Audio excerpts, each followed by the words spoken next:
ಆಕಾಶದಲ್ಲಿ ಕಪ್ಪು ಮೋಡಗಳು ಕವಿದಾಗ, ಮಣ್ಣಿನ ಸುವಾಸನೆ ಮೈಮನ ಸವರಿದಾಗ ಕನ್ನಡಿಗರ ಮನಸ್ಸಿನಲ್ಲಿ ಮೂಡುವ ಮೊದಲ ಹೆಸರೇ ಮುಂಗಾರು ಮಳೆ. ಕಾವ್ಯಕ್ಕೆ ಕಲ್ಪನೆ, ರೈತನಿಗೆ ಜೀವನಾಡಿ, ಪ್ರಕೃತಿಗೆ ಹಸಿರು ಹೊದಿಕೆ ಈ ಮುಂಗಾರು. ಆದರೆ ಇದೇ ಮುಂಗಾರು ಮಳೆ ಹಠಾತ್ತನೆ ತನ್ನ ರೌದ್ರಾತಾವರ ತಾಳಿದರೆ ಏನಾಗಬಹುದು? ಭೋರ್ಗರೆಯುವ ಮುಂಗಾರು ಕೇವಲ ಧರೆಗೆ ಇಳಿಯುವ ಮಳೆಯಲ್ಲ, ಇದು ಇಡೀ ನಗರವನ್ನ ಜಲಸಮಾಧಿ ಮಾಡಬಲ್ಲ, ಜನರ ಬದುಕನ್ನ ಕ್ಷಣಾರ್ಧದಲ್ಲಿ ಬೀದಿ ಪಾಲು ಮಾಡಬಲ್ಲ ಒಂದು ಅದೃಶ್ಯ ಮಹಾವಿನಾಶ ಅಂತಲೇ ಕರೆಯಬಹುದು. ನಿಮ್ಮ ಕಣ್ಣೆದುರೇ ರಸ್ತೆಗಳು ನದಿಯಾಗಿ ಮಾರ್ಪಟ್ಟು ನೀವು ಪ್ರೀತಿಯಿಂದ ಕಟ್ಟಿದ ಮನೆ ನೀರಿನಲ್ಲಿ ತೇಲುತ್ತಿದ್ದರೆ ಹೇಗಿರಬೇಡ ಹೇಳಿ. ಮುಂಗಾರು ಮಳೆ ಆರಂಭವಾದರೆ ಸಾಕು, ಬೆಂಗಳೂರು, ಮಂಗಳೂರು, ಧಾರವಾಡ, ಹುಬ್ಬಳ್ಳಿ, ಇನ್ನೂ ಅನೇಕ ಮಹಾನಗರಗಳು ಕಥೆ ಮುಗಿದೇ ಹೋಗುತ್ತದೆ.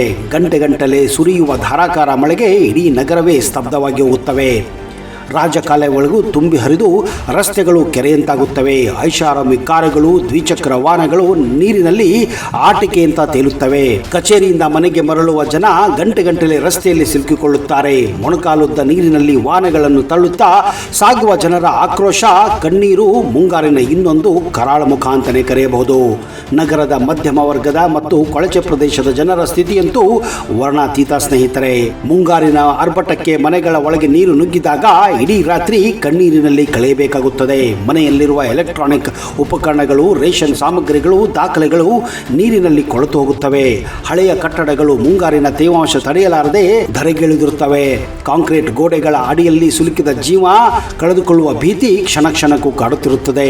ಮುಂಗಾರು ಮಳೆಯ ಜೊತೆ ಬರುವ ಬಿರುಗಾಳಿ ಇಡೀ ನಗರ ಸಂಪರ್ಕವನ್ನೇ ಕಡಿತಗೊಳಿಸುತ್ತದೆ. ಭಾರೀ ಗಾಳಿಗೆ ಮರಗಳು ಮುರಿದು ಬಿದ್ದು ವಿದ್ಯುತ್ ಕಂಬಗಳ ಮೇಲೆ ಬೀಳುತ್ತವೆ. ನೀರಿನಲ್ಲಿ ವಿದ್ಯುತ್ ತಂತಿ ಬಿದ್ದಾಗ ರಸ್ತೆಯಲ್ಲಿ ನಡೆಯುವ ಸಾಮಾನ್ಯ ಜನರಿಗೆ ಅದು ಯಮಪಾಶನಂತೆ ಪರಿಣಿಸುತ್ತದೆ. ದಿನಗಟ್ಟಲೆ ವಿದ್ಯುತ್ ಇಲ್ಲದೆ, ಮೊಬೈಲ್ ನೆಟ್ವರ್ಕ್ ಇಲ್ಲದೆ ಇಡೀ ನಗರವೇ ಹೊರ ಜಗತ್ತಿನಿಂದ ಸಂಪರ್ಕ ಕಳೆದುಕೊಳ್ಳುತ್ತದೆ. ಅಂತಹ ಉದಾಹರಣೆಗಳು ನಾವು ಬೆಂಗಳೂರಿನಲ್ಲಿ, ಚೆನ್ನೈಯಲ್ಲಿ, ಹೈದರಾಬಾದ್ನಲ್ಲಿ, ಮುಂಬೈಯಲ್ಲಿ, ದೆಹಲಿಯಲ್ಲಿ ಆಗಾಗ ಕೇಳುತ್ತಾನೆ ಇರುತ್ತವೆ. ಇದರಿಂದ ಇವತ್ತು ನಾವು ಹೆಚ್ಚಾಗಿ ವಿದ್ಯುತ್ ಮತ್ತು ಇಂಟರ್ನೆಟ್ ಮೇಲೆ ಅವಲಂಬವಾಗಿರೋದ್ರಿಂದ ಇಂತಹ ತೊಂದರೆಗಳು ಮಳೆ ಬಂದಾಗ ಆಗೋದು ಸಹಜವೇ. ಯಾಕಂದರೆ ಇವತ್ತು ನಾವು ಇಂಟರ್ನೆಟ್ ಇಲ್ಲ ಅಂದರೆ ಬದುಕೋಕೆ ಸಾಧ್ಯವಿಲ್ಲ. ವಿದ್ಯುತ್ ಇಲ್ಲದೆ ಇಂಟರ್ನೆಟ್ ಓಡೋದಿಲ್ಲ. ಹೆಚ್ಚು ಕಡಿಮೆ ಆವಾಗ ಕೇಬಲ್ಗಳು ಕಟ್ಟಾಗಿ ಇಂಟರ್ನೆಟ್ ಸ್ತಬ್ಧವಾಗಿ ಹೋಗಿರುತ್ತದೆ. ಹೀಗಾಗಿ ನಾವು ಒಂದು ಮೂಲೆಯಲ್ಲಿ ಸುಮ್ಮನೆ ಯೋಚನೆ ಮಾಡುತ್ತಾ ಕುಳಿತುಕೊಳ್ಳಬೇಕಾದಂತಹ ಪರಿಸ್ಥಿತಿ ಇದೆ. ಹೌದು ಸ್ನೇಹಿತರೆ, ಮಳೆ ಅಂದ್ರೇ ಹಾಗೆ. ಆದರೆ ಈ ಮಳೆಯ ಬಗ್ಗೆ ಎಷ್ಟೋ ಜನಕ್ಕೆ ಅದರ ವಿಚಿತ್ರ ಮಾಹಿತಿಗಳು ಗೊತ್ತಿಲ್ಲ. ಮಳೆಯ ಹನಿಗಳು ನಾವು ಚಿತ್ರಿಸುವಂತೆ ಕಣ್ಣೀರಿನ ಆಕಾರದಲ್ಲಿ ಇರೋದಿಲ್ಲ ಅನ್ನೋದು ಎಷ್ಟು ಜನಕ್ಕೆ ಗೊತ್ತಿಲ್ಲ. ನಾವು ನೋಡಲು ಅವು ಕಣ್ಣೀರಿನ ಆಕಾರ ಥರ ಇರೋದಿಲ್ಲ. ಅವು ನೋಡಲು ಒಂಥರ ಹ್ಯಾಂಬರ್ಗ್ ಥರ ಇರುತ್ತವೆ ಅಥವಾ ಸಣ್ಣ ಪ್ಯಾರಾಚೂಟ್ನ ಆಕಾರದಲ್ಲಿ ಇರುತ್ತವೆ.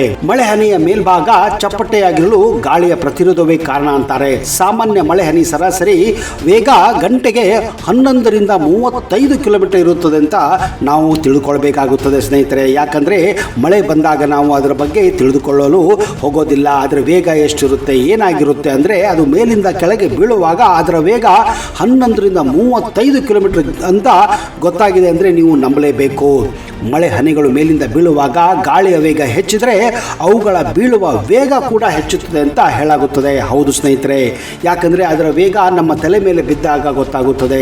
ಜೋರಾಗಿ ಮಳೆ ಬಿದ್ದಾಗ ಒಂದೊಂದು ಸಾರಿ ತಲೆ ಪಟ ಪಟ ಪಟ ಅಂತ ಅನಿಸುತ್ತದೆ. ಅದರಲ್ಲೂ ಕಡವಾರ ಒಮ್ಮೊಮ್ಮೆ ಆಲೆ ಕಲ್ಲುಗಳು ಬಿದ್ದಾಗಂತೂ ಮುಗ್ದೇ ಹೋಯ್ತು. ತಲೆ ಮೇಲೆ ಬಿದ್ದಾಗ ಅದರ ನೋವು ಅನುಭವಿಸಿದವರಿಗೆ ತಾನೇ ಗೊತ್ತು. ಹೌದು, ಒಂದು ಸಾಮಾನ್ಯ ಮಳೆ ಹನಿಯ ವ್ಯಾಸ ಅಂದರೆ ನಾವು ಹನಿ ಬಗ್ಗೆ ನಾನು ಮಾತಾಡ್ತಾ ಇದ್ದೀನಿ ಇಲ್ಲಿ, ಸುಮಾರು ಅದರ ವ್ಯಾಸ 0.1ರಿಂದ 5 ಮಿಲಿಮೀಟರ್ ಇರುತ್ತದೆ ಅಂತ ವಿಜ್ಞಾನ ಸಾರುತ್ತದೆ. ಮಳೆ ಹನಿಗಳು ತುಂಬ ದೊಡ್ಡದಂದರೆ ಸುಮಾರು 6 ಮಿಲಿಮೀಟರ್ಗಿಂತ ಹೆಚ್ಚಾಗಿರುತ್ತದೆ ಅಂತ ಹೇಳಲಾಗುತ್ತದೆ. ಅವುಗಳ ಗಾಳಿಯ ಒತ್ತಡಕ್ಕೆ ಸಿಲುಕಿ ಅರ್ಧದಲ್ಲೇ ಅದು ಒಡೆದು ಹೋಗಿ ಮತ್ತೆ ಹನಿಯಾಗಿ ಅವು ಭೂಮಿಗೆ ತಲುಪುತ್ತವೆ. ಮೋಡದಿಂದ ಹೊರಟ ಮಳೆ ಹನಿ ಭೂಮಿಯನ್ನು ತಲುಪಲು ಸುಮಾರು 2ರಿಂದ 7 ನಿಮಿಷ ತೆಗೆದುಕೊಳ್ಳುತ್ತದಂತೆ. ಹೌದು, ಅದು ಎಲ್ಲಿಂದ ಬರುತ್ತದೆ ಅಂದರೆ ಮೋಡ ತುಂಬಾ ಜಾಸ್ತಿ ದೂರ ಇದ್ದರೆ ಜಾಸ್ತಿ ಟೈಮ್ ತಗೊಳ್ಳುತ್ತೆ. ಒಂದು ವೇಳೆ ಮೋಡ ತುಂಬಾ ಕೆಳಗಡೆ ಇದ್ದರೆ ಕಡಿಮೆ ಟೈಮ್ ತಗೊಳ್ಳುತ್ತೆ. ಬಟ್ ಸರಾಸರಿಯಾಗಿ ಹೇಳೋದಾದರೆ ಒಂದು ಮಳೆಯ ಹನಿ ಮೋಡದಿಂದ ಭೂಮಿಯನ್ನು ತಲುಪಬೇಕೆಂದರೆ 2ರಿಂದ 7 ನಿಮಿಷ ತೆಗೆದುಕೊಳ್ಳುತ್ತೆ. ಇನ್ನೊಂದು ಮುಖ್ಯವಾದಂತಹ ವಿಷಯ ನೀವು ತಿಳ್ಕೊಳ್ಬೇಕು ಸ್ನೇಹಿತರೆ.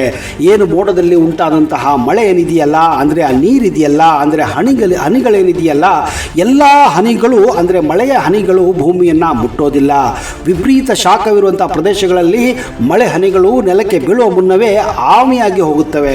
ನೋಡಿದ್ರ ಸ್ನೇಹಿತರೆ, ನಾವು ಅನ್ಕೊಂತೀವಿ ಮೋಡದಲ್ಲಿ ಸ್ಟಾರ್ಟ್ ಆದಂತಹ ಆ ಹನಿ ಏನಿದೆಯಲ್ಲ ಭೂಮಿಯನ್ನು ತಲುಪುತ್ತೆ, ನದಿಯನ್ನು ತಲುಪುತ್ತೆ, ಸಮುದ್ರವನ್ನು ತಲುಪುತ್ತೆ ಅಂತ. ಆದರೆ ಅದು ಸುಳ್ಳು. ಕೆಲವೊಮ್ಮೆ ಶಾಖವಿರುವಂತಹ ಅತಿಯಾದ ಶಾಖವಿರುವಂತಹ, ಫಾರ್ ಎಕ್ಸಾಂಪಲ್ ನೀವೇನಾದರೂ ಡೆಸರ್ಟಲ್ಲಿ ಅಂದರೆ ಮರಳುಗಾಡಿನಲ್ಲಿ ಏನಾದರೂ ಮಳೆ ಆಗ್ತಾ ಇದ್ದರೆ ಅಲ್ಲಿ ಶಾಖ ಜಾಸ್ತಿ ಇದ್ದರೆ ಆ ಮಳೆ ಹನಿಗಳು ಭೂಮಿಯನ್ನೇ ತಲುಪೋದಿಲ್ಲ. ಹೀಗಾಗಿ ನಾವು ಈಗ ದುಬೈಲಾಗಲಿ ಅಥವಾ ರಾಜಸ್ಥಾನದಾಗಲಿ ಅಥವಾ ಆಫ್ರಿಕಾದಲ್ಲಾಗಲಿ ಇರುವಂತಹ ಸಾರಾ ಡೆಸರ್ಟ್ನಲ್ಲಿ ಕೆಲವೊಮ್ಮೆ ಮಳೆ ಏನಾದರೂ ಮೋಡ ಮೇಲೆ ಅದರ ಮೇಲೆ ಹೋಗ್ತಾ ಇದ್ದರೂ ಸಹಿತ ಮಳೆ ಆಗೋದಿಲ್ಲ ಅನ್ನೋದಕ್ಕೆ ಇದೇ ಕಾರಣ. ಹೌದು, ಅವು ಮಳೆಯನ್ನು ಅಂದರೆ ನಮ್ಮ ಭೂಮಿಯನ್ನು ತಲುಪಬೇಕೆಂದರೆ ಅದರ ಮೊದಲೇ ಆವಿಯಾಗಿ ಹೋಗುತ್ತೆ. ಹೀಗಾಗಿ ಶಾಖ ಜಾಸ್ತಿ ಇರೋದರಲ್ಲಿ ಮಳೆ ಯಾಕೆ ಆಗೋದಿಲ್ಲ ಅನ್ನೋದಕ್ಕೆ ಇದೊಂದು ಮುಖ್ಯವಾದಂತಹ ಕಾರಣವಾಗಿದೆ. ಇನ್ನೊಂದು ವಿಷಯ ಏನಪ್ಪ ಅಂದರೆ, ನೆಲ ಮುಟ್ಟ ಮುನ್ನವೇ ಆವಿಯಾಗುವಂತಹ ಮಳೆಯನ್ನು ವೈಜ್ಞಾನಿಕವಾಗಿ ವಿರ್ಗ ಅಂತ ಕರೆಯಲಾಗುತ್ತದೆ. ಹೌದು, ಈ ವಿರ್ಗ ಅಂದರೆ ಆವಿಯಾದಂತಹ ಮಳೆ ಅಂತಲೇ ಹೇಳ್ಬೋದು. ಮಳೆ ಬಂದಾಗಲೆಲ್ಲ ಅದರಲ್ಲೂ ಮೊದಲ ಬಾರಿಗೆ ಅಂದರೆ ಸಮರ್ ಆದಮೇಲೆ, ಬೇಸಿಗೆ ಆದಮೇಲೆ ಬರುವಂತಹ ಮಳೆ ಏನಿದೆಯಲ್ಲ ಅದರ ವಾಸನೆ ಅದ್ಭುತವಾಗಿರುತ್ತೆ. ಅದನ್ನು ನೀವು ಹಳ್ಳಿಗಾಡುಗಳಲ್ಲಿ ಹೋದಾಗ ಆ ವಾಸನೆಯನ್ನು ಸವಿದಾಗ ಆ ಮಳೆಯ ವಾಸನೆ, ಆ ಮಣ್ಣಿನ ವಾಸನೆ ನಿಜಕ್ಕೂ ಅದ್ಭುತವಾಗಿರುತ್ತದೆ. ಆದರೆ ಸಿಟಿಗಳಲ್ಲಿ ಮಣ್ಣಿನ ವಾಸನೆ ಬರೋದಿಲ್ಲ. ಯಾಕ್ರಿ ಬರಬೇಕು, ಎಲ್ಲಿ ಬರಬೇಕು ಹೇಳಿ? ಎಲ್ಲಿ ನೋಡಿದರೂ ಕಾಂಕ್ರೀಟ್. ಎಲ್ಲಿ ನೆಲನೇ ಇಲ್ಲ ಅಂದಮೇಲೆ ಅಲ್ಲಿ ವಾಸನೆ ಬರೋಕ್ಕೆ ಸಾಧ್ಯನೇ ಇಲ್ಲ. ಹೀಗಾಗಿ ಹೆಚ್ಚಾಗಿ ಸಿಟಿಗಳಲ್ಲಿ ಮಳೆ ಬಂದಾಗ ಮಣ್ಣಿನ ವಾಸನೆ ನಾವು ಪಡೆಯೋದು ತುಂಬಾ ಕಡಿಮೆ ಅಂತಲೇ ಹೇಳ್ಬೋದು. ಮಳೆ ಬಂದಾಗ ಬರುವ ಮಣ್ಣಿನ ಸುವಾಸನೆಯನ್ನು ಪೆಟ್ರಿಚಾರ್ ಅಂತ ಕರೀತಾರೆ. ಹೌದು, ಇದನ್ನು ಪೆಟ್ರಿಚಾರ್ ಅಂತ ಕೂಡ ಕರೆಯುತ್ತಾರೆ. ಈ ಒಂದು ವೈಜ್ಞಾನಿಕ ಹೆಸರಾಗಿದೆ ಇದಕ್ಕೆ. ಈ ಸುವಾಸನೆಗೆ ಮಣ್ಣಿನಲ್ಲಿರುವ ಆಕ್ಟಿನೋಮೋಸೈಟ್ಸ್ ಎಂಬ ಒಂದು ಬ್ಯಾಕ್ಟೀರಿಯಾ ಹುಪ್ಪುಗಳು ಬಿಡುಗಡೆ ಆಗುತ್ತವೆ. ಅಂದರೆ ಮಳೆ ಬಂದಾಗ, ಅಂದರೆ ಒಣಗಿದಂತಹ ಭೂಮಿ ಮೇಲೆ ಮೊದಲ ಬಾರಿಗೆ ಏನು ಮಳೆ ನೀರು ಬೀಳುತ್ತದೆಯೋ ಆಗ ಅಲ್ಲಿರುವಂತಹ ಆ ಬ್ಯಾಕ್ಟೀರಿಯಾಗಳು ಬಿಡುಗಡೆ ಮಾಡೋದಂತಹ ಆ ಒಂದು ಸಂಯುಕ್ತನೇ ಈ ವಾಸನೆಗೆ ಕಾರಣ ಅಂತ ವೈಜ್ಞಾನಿಕವಾಗಿ ಹೇಳಲಾಗುತ್ತದೆ. ಇನ್ನೊಂದು ಏನಪ್ಪ ಅಂದರೆ, ಮಳೆಯ ವಾತಾವರಣದಲ್ಲಿರುವ ಧೂಳು, ಹೊಗೆ ಮತ್ತು ಮಾಲಿನ್ಯಕರ ಕಣಗಳನ್ನು ತನ್ನೊಳಗೆ ತೆಗೆದುಕೊಂಡು ಬಂದು ಭೂಮಿಯನ್ನು ಈ ಮಳೆ ಸ್ವಚ್ಛಗೊಳಿಸುತ್ತದೆ. ಜಗತ್ತಿನಾದ್ಯಂತ ಪ್ರತಿ ಸೆಕೆಂಡಿಗೆ ಸುಮಾರು 1.6 ಕೋಟಿ ಟನ್ ನೀರು ಮಳೆಯ ರೂಪದಲ್ಲಿ ಭೂಮಿಗೆ ಬೀಳುತ್ತಂತೆ.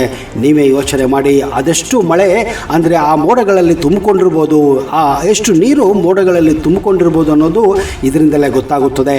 ಭೂಮಿಯ ಮೇಲಿನ ಒಟ್ಟು ನೀರಿನ ಕೇವಲ 0.001% ಭಾಗ ಮಾತ್ರ ವಾತಾವರಣದಲ್ಲಿ ಮೋಡಗಳ ರೂಪದಲ್ಲಿ ಇರುತ್ತದಂತೆ. ಇನ್ನು ಬಾಕಿ ನೀರು ಎಲ್ಲೋಗುತ್ತೆ ಆ ಭಗವಂತನಿಗೆ ಗೊತ್ತು.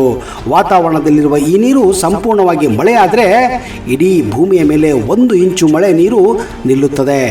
ಯೋಚನೆ ಮಾಡಿ, ಪ್ರಕೃತಿ ಏನಾದರೂ ತನ್ನ ರುದ್ರ ತಾಂಡವವನ್ನು ತೋರಿಸಿದ್ರೆ ಮುಗದೇ ಹೋಯ್ತು. ಇಂಥದ್ದಂತೂ ಕ್ಲೌಡ್ ಬಸ್ಟ್ ಅಂತ ಕರೀತಾರೆ. ನೀವು ಹಿಂದೆ ಕೇದಾರ್ನಾಥ್ದಲ್ಲಿ, ಹಿಮಾಲಯದಲ್ಲಿ, ಆಗಾಗ ಉತ್ತರಾಖಂಡದಲ್ಲಿ, ಹಿಮಾಚಲ ಪ್ರದೇಶದಲ್ಲಿ ನೀವು ಈ ಕ್ಲೌಡ್ ಬಸ್ಟ್ ಅನ್ನುವ ವಿಷಯನ ಅಂದರೆ ಮೋಡ ಬ್ಲಾಸ್ಟ್ ಆಗುವಂಥದ್ದು, ಆವಾಗ ಏನಾದರೂ ಆದರೆ ಅಲ್ಲಿ ಒಂದೇ ಕ್ಷಣಾರ್ಧದಲ್ಲಿ ಇಡೀ ನಗರವೇ ಸರ್ವನಾಶ ಆಗಿ ಹೋಗುತ್ತದೆ. ಅಂಥದ್ದೊಂದು ಘಟನೆ ಹಿಂದೆ ಕೇದಾರನಾಥದಲ್ಲಿ 2013ರಲ್ಲಿ ಆಗಿದ್ದು ನಿಮಗೆಲ್ಲ ಗೊತ್ತು. ಜಗತ್ತಿನಾದ್ಯಂತ ಕೆಲವು ಕಡೆ ಬಣ್ಣದ ಮಳೆ ಕೂಡ ಆಗುತ್ತದೆ. ವಾತಾವರಣದಲ್ಲಿ ಧೂಳು ಅಥವಾ ಬ್ಯಾಕ್ಟೀರಿಯಾಗಳು ಇದಕ್ಕೆ ಮುಖ್ಯ ಕಾರಣ ಅನ್ನುತ್ತಾರೆ. ಕೇರಳದಲ್ಲಿ 2001ರಲ್ಲಿ ಭೀಕರವಾದಂತಹ ಕೆಂಪು ಮಳೆ ಅಂದರೆ ರೆಡ್ ರೇನ್ ಆಗಿತ್ತು. ಸಂಶೋಧಕರ ಪ್ರಕಾರ ಹವಾಸೆಯ ಆಲ್ಜಿಕರ್ ಬೀಜಕಳವು ಇದಕ್ಕೆ ಕಾರಣವಾಗಿತ್ತು ಅಂತ ಹೇಳುತ್ತಾರೆ. ಯುರೋಪಿನ ಕೆಲವು ಭಾಗಗಳಲ್ಲಿ ಸಹರಾ ಮರುಭೂಮಿಯ ಕೆಂಪು ಮರಳು ಗಾಳಿನಲ್ಲಿ ತೇಲಿ ಬಂದು ಮಳೆಯೊಂದು ಬೆರೆದಾಗ ರಕ್ತದ ಮಳೆ ಅಂದರೆ ಬ್ಲಡ್ ರೇನ್ ಕೂಡ ಆಗೋದು ನಾವು ಆಗಾಗ ಕಾಣ್ತಾನೆ ಇರ್ತೀವಿ. ಕೆಲವು ದೇಶಗಳಲ್ಲಿ ಮಳೆಯ ಜೊತೆ ಆಲಿಕಳುಗಳು ಬದಲಿಗೆ ಮೀನು ಮತ್ತು ಕಪ್ಪೆಗಳು ಬಿದ್ದಂತಹ ಇತಿಹಾಸ ಇದೆ. ಹೌದು, ಇದರ ಬಗ್ಗೆ ನೀವು ಆಗಾಗ ನ್ಯೂಸ್ನಲ್ಲಿ ಕೂಡ ಕೇಳಿರ್ಬೋದು.